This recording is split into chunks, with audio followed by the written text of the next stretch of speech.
Hello, and welcome to Message in the Middle with Marianne. We all know that life is hard, right? It's messy, it's unpredictable, but it can be wonderful all at the same time. My hope is that we can take a deep dive into self-development topics and explore life's lessons through book clubs, conversations, and interviews. And together, we can uncover the lessons that others have already learned to help us navigate this crazy, wonderful ride called life.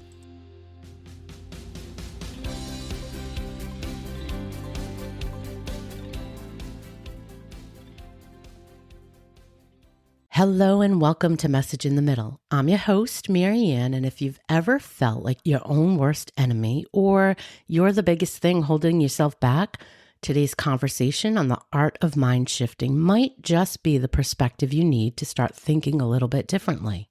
My guest, Mitch Weisburgh, believes the three pillars of mind shifting, resourcefulness, resilience, and collaboration, aren't just nice to have qualities, but they're essential skills for living a happy, productive life. And his vision is to empower 5 million people to develop these skills and create a ripple effect that could change not only individual lives, but the future of our communities, maybe even the planet. Mitch has spent decades at the intersection of education, innovation, and human potential. From founding and running a computer learning center that trained thousands of adults, to co-founding academic business advisors, to launching nonprofits like Games for Ed and Ed Chat Interactive, his work has always been about helping people learn, grow, and adapt. His latest book, MindShifting, Stop Your Brain from Sabotaging Your Happiness and Success, distills what he's learned into practical tools for breaking free from limiting mindsets and stepping into the life you truly want. Hey, Mitch, welcome to the show. Well, Marianne, thank you so much for having me. I'm looking forward to talking with you. As am I. I think this is a great conversation and a concept that deserves lots of exploration. So you've obviously dabbled for a long time in and out of education and sort of, personal development, if you will. So give us some highlights around what brought you to focusing on mind shifting. Well, I started really working in education around 2001. In 2001, I had run into somebody who had worked for the Princeton Review, SAT prep. Yep. And he was saying, kids today, they want to learn, they want to prepare for the SAT online. And he says, I'm going to develop some HTML pages. I have some college kids to mimic test questions, and that's how kids are going to learn. And I'm like, that's not really going to work. What you need to do is you need to have something that back in those days, you need to have something called a learning management system that's optimized for test prep. And then on top of that, build a course about the SAT. And so after talking back and forth, we agreed that I would be the technical and officer and the instructional designer, and he would be sales and marketing. And I designed a learning management system and worked with these same college kids to develop the course. And then after we developed it and deployed it, we were meeting with venture capitalists to invest in it. And one of the venture capitalists took me aside and said, Mitch, what you've done is really interesting. This is the way online learning should be. It shouldn't be just PDFs, which is what people were thinking at the time. It should be really interactive. But what you should do is you should talk to education publishers, because they're going to have to figure out how to take their content and put it online. And so I started talking to education publishers and with this venture capital person whose name was Farima Sherman. And lo and behold, Thompson Learning, which was one of the big ones in those days, wanted to start an online high school. And they commissioned me to develop initially their first, 25 courses, then eventually 35 courses for that online high school. And that's really how I got started in the education part of education. And you've worked for large firms a lot. And so, when you give you like these 30-page contracts that you have to sign, it's kind of like if somebody sneezes while they're taking the course and sues us, you guarantee that you will give them all your children and all your money, So, with those, and I'm exaggerating a little bit, obviously, Yeah. but so I just decided, in order to do that, I needed to incorporate, and got back in touch with Farima, and we decided we would start academic business advisors to advise consulting. And that was around 2004, 2005. Fast forward 12 years, 2017, and thoughts are whirling in my head like, I got into this because I thought technology was going to be the trigger that got all kids to be able to advance their in school and be able to prepare them to live really good lives. And that's not happening any better in 2017 than it was in 2002. So even though we're using technology, we haven't materially impacted the way education works. Mm. And so that those thoughts are swirling in my head as I get an email from a university in Niger, not Nigeria, Niger, which is one of the poorest countries in the world, saying we are training Western African youth to be the leaders in moving Africa forward, and we would like ed tech entrepreneurs in the U.S. to talk to them about education technology. Mm. And I was like, education technology hasn't really done it in the US. And in addition, it's going to be different in the US than it is in any other country. Yeah. So I don't really think that that's such a good idea. But then it says, something, what kids need to understand how successful people look at a situation, decide what to do, Mm. and stay motivated despite failures and despite people opposing them. And so at the time, I called it sense making. So I just emailed back, like on a whim. Okay. I don't really think that ed tech is in the US is going to be particularly helpful to your undergraduates. But what if I taught them sense making? How do successful people make sense of situations and stay successful? And then the email comes back. Can you come out for a semester? And I'm like, I don't think I would. I don't think I can come out for a semester. And so we agreed that in June of 2017 that I would come out in February of 2018 and teach two-day workshops on this to two different groups of people. Wow.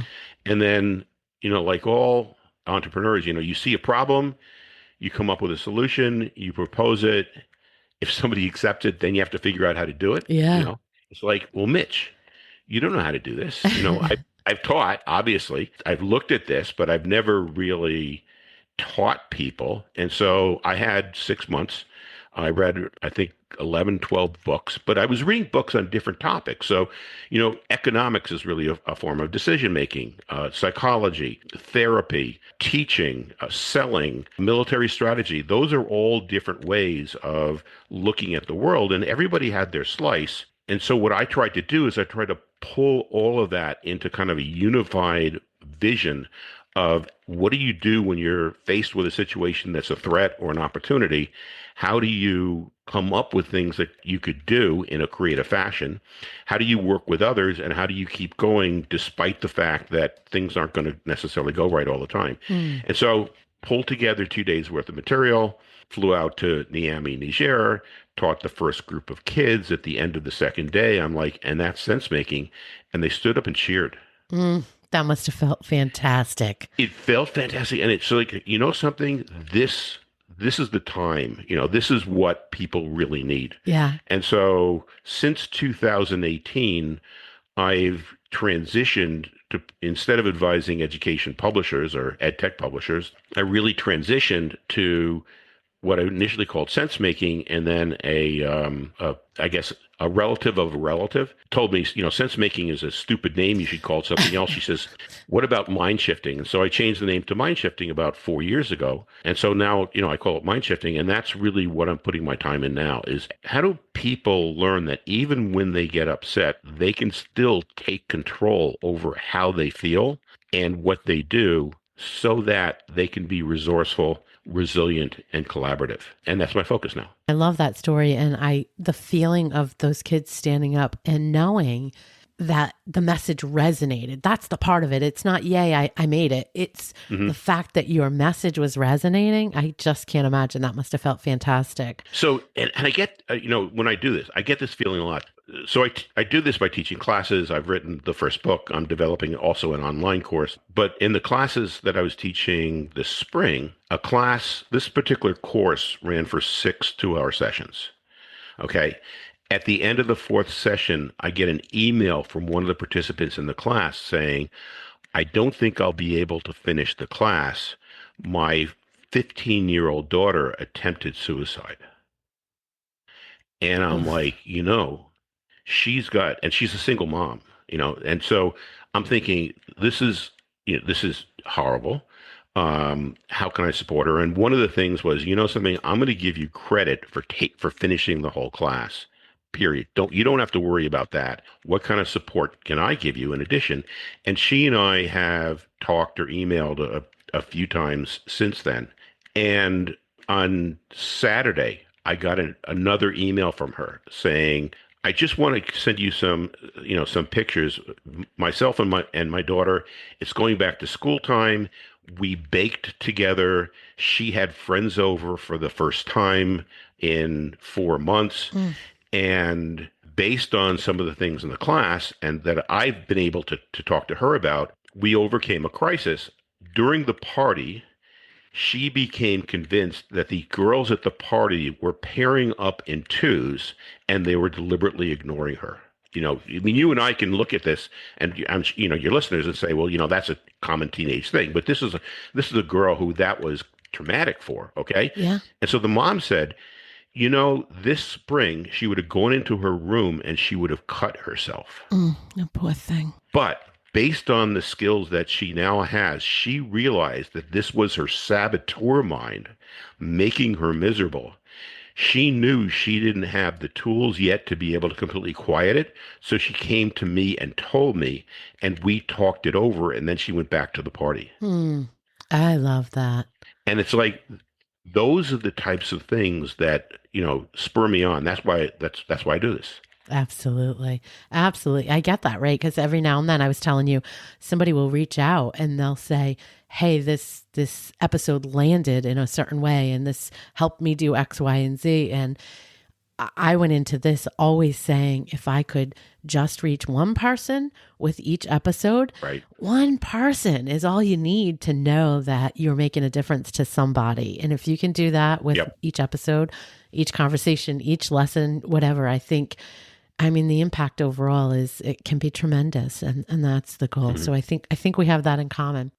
I want to touch on these 3 pillars and then I'll try to drive us into some practical questions. I always want to leave people with some tools and techniques out of a conversation so that they can try to apply it and then figure out if they want to learn more. So let's dig into your 3 pillars are resourcefulness, resilience, and collaboration. And I'm sure the listeners heard of those before. This isn't like a brand new thing you made up. You said yourself, you kind of pulled them together from everything you learned. What is the magic in pulling those 3 things together to create the framework for mind shifting? It's funny you say magic because to me, I've been living it for so long, it just feels like air, Yeah. The resourcefulness part of this, in the way I view it, is being able to access the most resourceful parts of your mind. And so we all have duality of mind. We have the our primitive minds, which are primarily designed for survival. And we have our higher order brain, which developed, with mammals, but really developed with human beings, which gives us our critical thinking, our executive function, our creativity, our ability to connect with others. So we have these 2 minds, and what generally happens by default is our survival parts of our brain, they react fast. And if they determine that this is a threat, or if they determine that we already know how to do something, or if they determine that everybody else is doing something a certain way, they lock into one of those types of actions: fight, flight, freeze, copying other people, or acting from habit, and basically turn off our higher order our higher order brain, our prefrontal cortex. And so the resourcefulness part is being able to recognize when that's happening with you and also recognize when it's happening with other people. Then being able to quiet those parts of the brain so you no longer are emotionally charged, so you're no longer in fight, flight, freeze mode, let's say. And then being able to tap into your own ability to be creative, to be critical thinking, to be able to take in new information so that you can start coming up with solutions. That's the resourceful part. That makes sense to me. And one of the things that was really interesting to me is you had Dr. Evans, Jenny Evans, on a while ago, and she was really talking about the same things, the stress response, the primitive state, and the way you two interacted. I thought, that was fantastic. It was like, oh my gosh, we have, we arrived at it but different ways. Yeah. We have slightly different terminology, but her message resonated. And if people have not listened to that, I encourage people to go back and listen to her session. So that's resourcefulness for me. Thank you so much for bringing that up. I'm so glad that you felt like it was in alignment with your message. And you're talking about resetting the chemistry of stress, science-backed strategies for resilience with Jenny Evans. And I'll go ahead and put the link in the show notes in case people want to refer to that episode as well. How about the other pillars? Okay. Resilience to me is the ability to move forward even when things go wrong. And lack of resilience is very often fueled by, well, first of all, our limbic, our primitive brains, which cause us to look at situations as if there's one right answer. Yes. And once we have that one right answer, anybody who disagrees is wrong. And all we have to do is deploy that one right answer and things are going to be okay. Yeah. And that gets us into so much trouble. So in resilience, it's realizing two different ways of looking at situations. The first is situations where, something, before coming up with an answer, you might require some more information. You might require some analysis. You might require to consult an expert to either guide you or to actually implement some of the ideas. And in most situations like that, there's more than one possible solution. It's just a matter of trade-offs. And when you look at problems that way, which, people call those complicated situations. When you look at situations that way, a lot of the fights that you tend to have, a lot of the worry about, what's right, this person is wrong, those just disappear. And you tend to come up with much better solutions because you're not so much focused on the one right solution. You're focused on coming up with a workable solution that everybody can get behind. I love that so much. And I can't help but think, and people have heard me say this before, I'm known in my last job. I told you I was somewhere for 25 years, leading a big team. And the thing I was always said, and they would tease me about, is what's the least bad decision? Like when you are in a big business and you're running teams and you're doing these big projects, the ideal solution, the ideal answer is typically not reachable. Like there's always something slightly less than that you're probably going to land on. Right. So trying to train people to think that way. Okay, if we can't get the ideal, if we can't get it in the day we want, or we can't get all the features in, or we can't, make the client completely happy, what's the least bad decision? And I think it's shifting. It starts shifting the way you think about things to look for a solution. Yeah. And you probably also found that if you could go into meetings and say, look, we're going to come up with 3 or 4 possibilities that any one of them could work. We're going to have to choose one of them. That doesn't mean that this is better than that or this is better than the other thing. Yeah. It's just we have to come up with one. And so let's focus most of our time not on figuring out, is this a little bit better or is that a little bit better? But given the one that we choose, how do we make sure that it works? Yeah, absolutely. Absolutely. And get everybody behind it. So that's another way of looking at situations. And then a third way of looking at situations is situations that are new, that nobody really knows what's going to work. If something is new and nobody really knows, what's going to work, then there is no right answer, or there are no right answers that you can be sure they're going to work. With those complicated situations, there's 10 different possibilities. I'm going to choose one of them. And if I choose one of them and I execute it well, it's going to work. You don't know that in these complex situations. And further, complex situations very often change because you do something and then the people involved change because of what you did. And so you're faced with a different situation. With complex situations, the whole problem solving changes from let's come up with a solution that's going to work and get everybody behind it to let's come up with certain things that we can try that aren't going to kill us, that are going to give us great information so that you can iterate.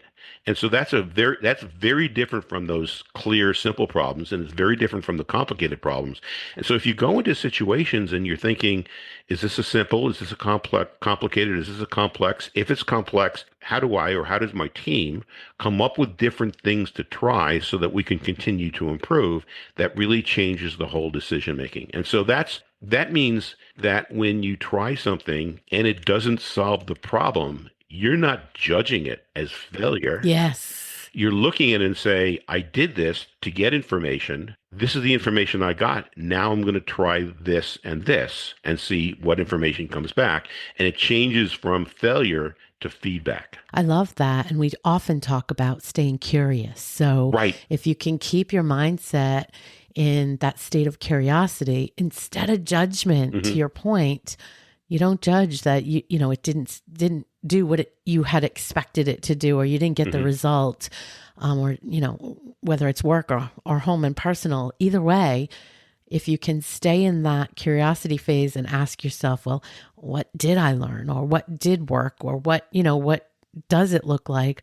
I think you can then do the iteration without that judgment and without that shame or feeling like you failed or any of those things. So I agree with that. So that's the resilience part, and it's the techniques around how do you go into something specifically with the purpose of getting information rather than the purpose of fixing the problem right away or winning right away. Yeah.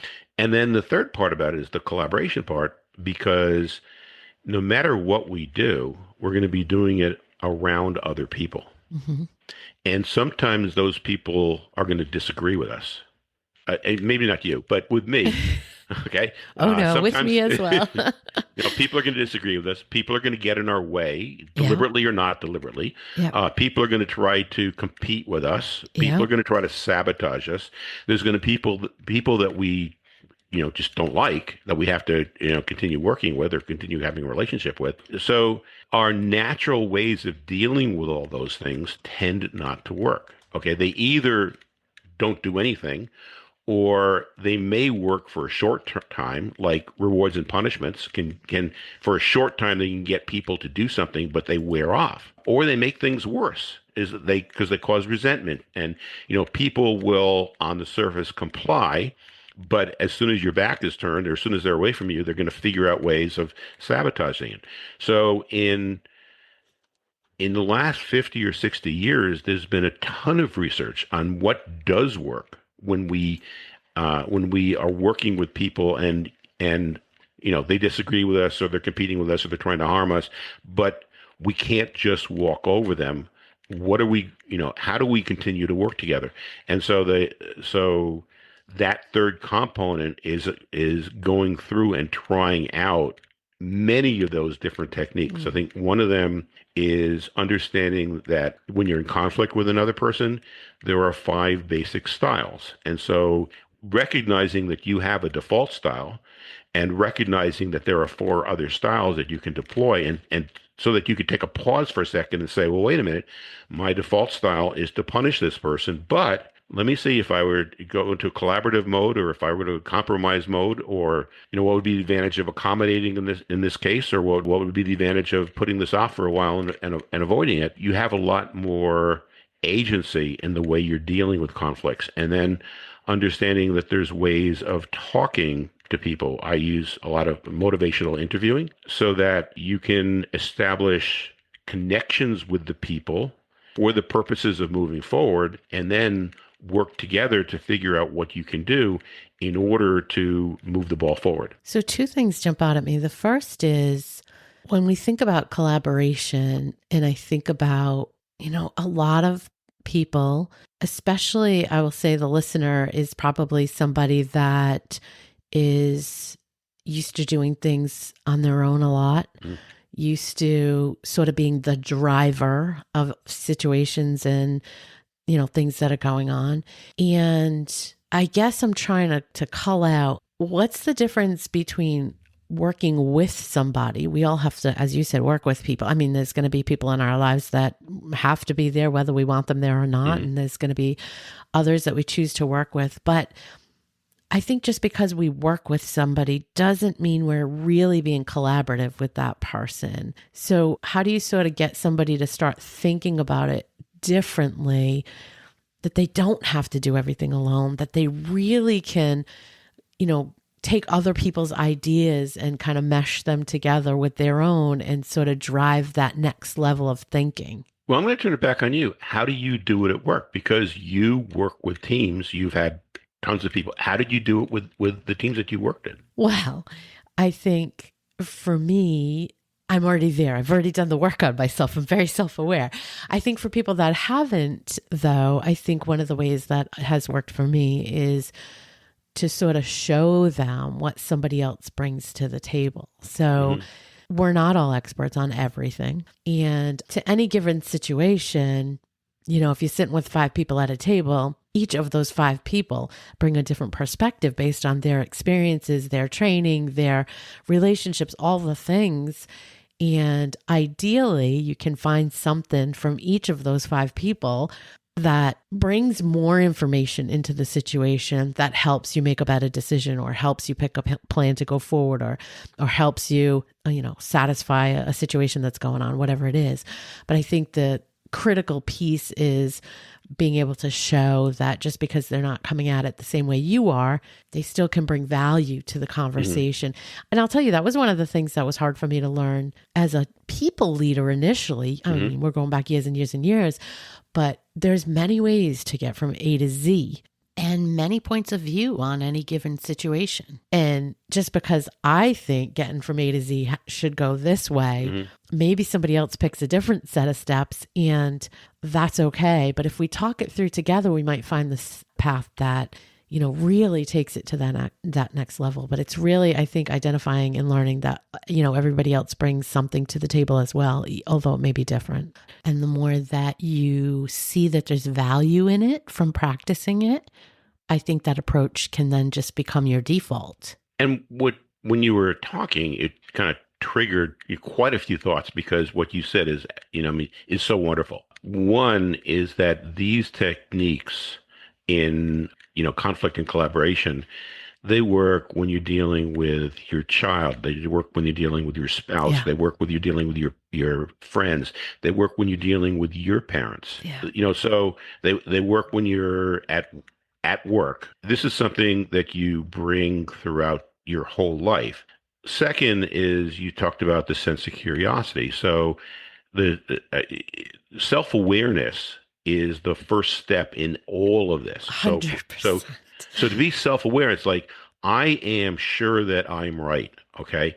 When you are sure that you're right, that's a clear sign that you're in your lower level brain, because nobody is ever 100% right. Absolutely. And so when you know that this is the way to do it, or this person is wrong, or you're right, or you have to do something, you're in your limbic brain, you're in your survival brain. And that's a symbol to you to just, maybe step back. Yeah. There's questions that you can ask yourself, like, something, I do know that I'm right, but let's just say that I'm only 90% right. What's the 10% that if I asked this person, they might be seeing something in this that I'm not? So that sense of curiosity. Yeah. Another way of doing it is say, something, instead of thinking about the end result, what if we just took some time and I decided all I want to do is be curious as to how this person is thinking. How would I interact with this person if I was just curious about what they're feeling and what they're thinking? What questions would I ask? How would I make sure that I really understood that? How would I use active listening in order to connect with them and to understand them? And so those are 2 different ways once you've passed through that self-awareness. It's interesting. I hadn't thought about this beforehand, but you make me think of, I think for a lot of people, and again, something we often talk about is getting comfortable, being uncomfortable. When you were saying that, it made me think of one of the things I think you have to do, to your point of the 90, 10, that 10 of what the possibilities are, is recognizing that you have to live in the gray a lot of time. Life, to me, this is, of course, my opinion, it's not black and white. Life is just not black and white. And very rarely is there a right and wrong. I just don't live that way. I know some people do, but I just don't live that way. Exactly. And I think very often the real answer is in the gray. And that's the 10% that you're talking about. It's in that 10%. And I think people have to work to get comfortable being uncomfortable in that 10%, in that space where they don't know all the answers, that other possibilities might be okay. They might bring value. And I think that's a good way to start thinking about it, that, okay, maybe I'm 90%, you're kind of talking yourself off the ledge. Maybe I'm 90% right. But what is that 10%? Let's entertain and be curious about what that 10% could bring to the equation. I love that. And those questions doesn't mean that you have to do everything by consensus. Yeah. You can still be the person who makes the decision. You can still choose that this is what we are going to do. It helps to be able to do that in a way that keeps the other people involved also. And so, yes, there are times where, like with a young child, it's like it's your bedtime and the child gets upset. And one way of dealing with that, is to get angry at the child, go directly up to your room, blah, blah, blah, blah, blah. But another way is to say, something, I understand why you're upset. If I were you, I would be just as upset at me as you are, because you really want to do these things. And yet somebody's telling you that you can't do it, which happens to be me, and you're really upset. It is my responsibility to keep you safe and healthy. And so I have to make this decision. I will always love you, no matter what you do, and you have every right to be angry. It's still your bedtime and you have to go to bed. Yeah, I love that. I feel like we should say you can also flip that, right? So there's going to be circumstances in life, whether it's personal or in professionally, where sometimes you have to carry out something that you don't get to make the decision on. You don't think is the right path. And I'm not talking about crossing ethical boundaries. Obviously, I would never suggest that you walk away from those, but something that's just, you don't think is the right path, but you're being asked to follow it out. Can you believe it? Sometimes I have to take the garbage out. And somehow or other that never enters into my top 10 things that I want to do. Right. Or at work, if you have to do X, Y, and Z instead of what seems to be the perfect thing, or someone is chosen for a position and you can't understand why they got the position and you didn't get the position, that comes up all the time. The thing that I've tried to live by is it goes back to your 10%. And I don't think I put a percent on it, but what other lens could your boss have that makes them think that person is the better person in that example, right? So maybe they have a different perspective that you haven't seen. And can you ask them in a way that's not threatening? Yes. Because that's the way you're going to get the information. Yes. And sometimes that'll help you get your head around something. Maybe you have to carry out an order that doesn't feel like the right one. But if you can be curious about it, you can understand that 10%, you can figure out, all right, I get it. We're trying to do this thing, or this is coming into play, and I hadn't really thought about that. And I think it may soften the way you move forward into that path that didn't seem like the one you wanted to go down. Brilliant. Yeah, I love that. Love that. Love that. So in thinking about, the core demographic of my listener, which is somebody in midlife, we know that a lot of things sort of creep in. You have unexpected obstacles all the time. There's health changes. There's career shifts that you didn't anticipate. There's family drama, for lack of a better word, that comes to mind. So how does someone kind of reframe those things, not necessarily as endings maybe to their plans or, obstacles that they can't get around, but maybe instead just information that helps them be intentional about how they move through the transformation or how they move through the changes they're trying to achieve? Well, I guess it's hard to do that in like 30 seconds. So I'm just going to put in a little bit of plug for the book, MindShifting, Stop Your Brain from Sabotaging Your Happiness and Success, because there's about 50 different methods in that book for doing that. Okay. One of which is an understanding that when you're feeling that something is an obstacle, that something is holding you back, and you start feeling anger or anxiety, it's understanding that reaction is what's happening in your head. The situation is just the situation. And sometimes just knowing that it's something that's going on in your head, that this is your primitive brain. These are your saboteurs inside your limbic system that are keeping you miserable in order to theoretically protect you. Sometimes that's enough to make the switch. And so, sometimes it's thinking about it, say, well, this is the situation. I can use this situation to stress me out, Yeah. or I could use this situation in order to motivate me to do even more. Mm. So the terms around that is using stress as distress being stress that makes you angry and cause you to strike back, fight, flight, freeze, or using that stress in order to motivate you, which is eustress, eustress, eustress.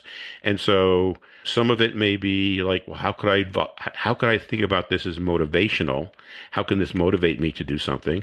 Maybe it's thinking about looking for the gift in this. What did I get a chance to try out Yeah. that I learned from? What did I get a chance to practice? Or, something, this didn't go right, but how am I going to reward myself anyhow? Yeah. Maybe this didn't go right, but I'm going to reward myself by, I don't know, working out, or I'm going to reward myself by going for a manicure and pedicure.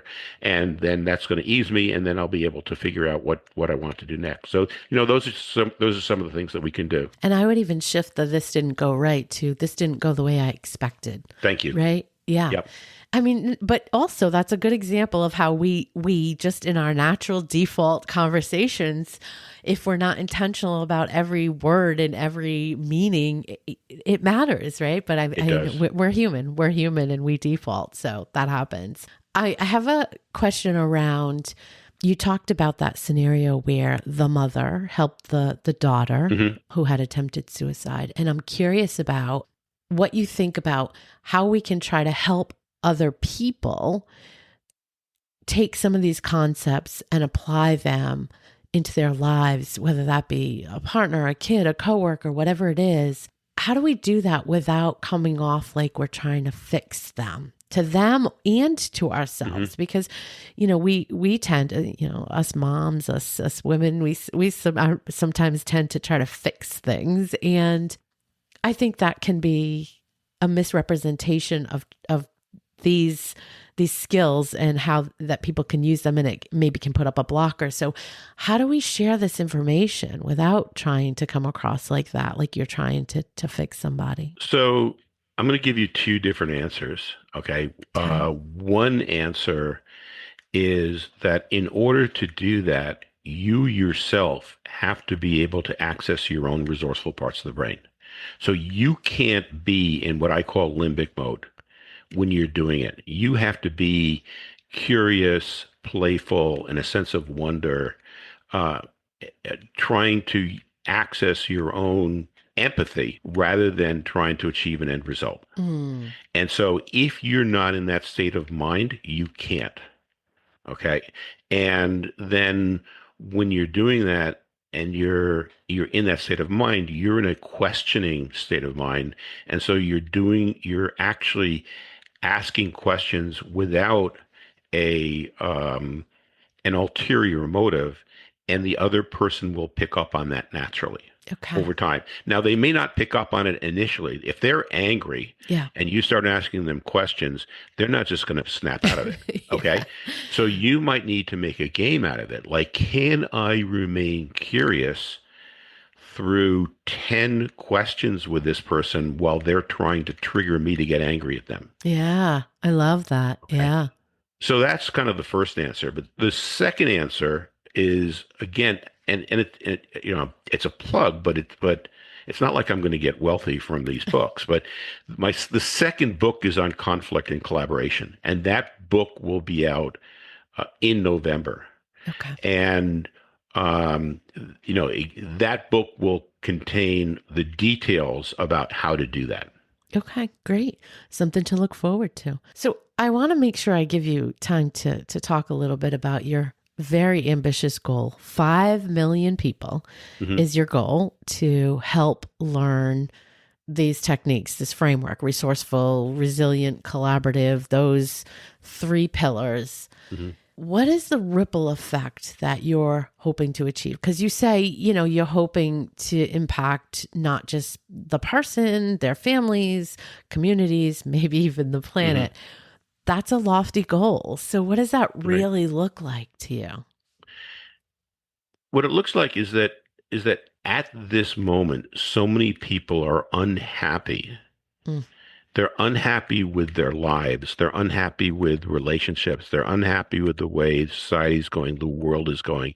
And we're facing, as a planet, so many, real questions that are really going to determine our whole future as a species. yeah. How are we going to equitably divide the richness of the world? How are we going to live long but live, happily? How are we going to find meaning in our lives? And I look at all these people who are, I'm going to do this. No, I'm going to do this. No, you're wrong. No, you're wrong. And these techniques, you can't when you internalize these techniques, you just don't think that way or act that way anymore. You learn how to stop yourself to recover from those incidences a lot faster and how to reach out and work with people, even when you disagree with them, in order to solve these issues. And you become more successful, you become happier, and we start working as a planet in order to solve these big issues. And so, part of me says, there's 8 billion people on the planet. What if we had a critical mass of people who knew how to live this way? That would then trigger the whole rest of the world to start moving in that direction. Mm. 5 million people is a little bit of an arbitrary number, but I started with thinking, well, there's this rule that I learned that if you want to change a system, you need the square root of the number of people in the system in order to be involved. And so the square root of 8 billion people is a few 100,000 people. So I'm like, nah, that's not going to work, just a few 100,000 people. So what might work? So I kind of said, well, what about 5 million? And so I latched on to 5 million. So that's, answer number one is the big question is why 5 million and what's the vision? But the other part of it is like, I have no idea how to get to 5 million people. But I also know that through the classes and through the books and through people talking to me about how it's changed their lives, as you said, if you can affect one person at a time through your podcast, if I can affect one person at a time, then that person will on their own take some of these skills and be able to live a happier life and maybe help some other people.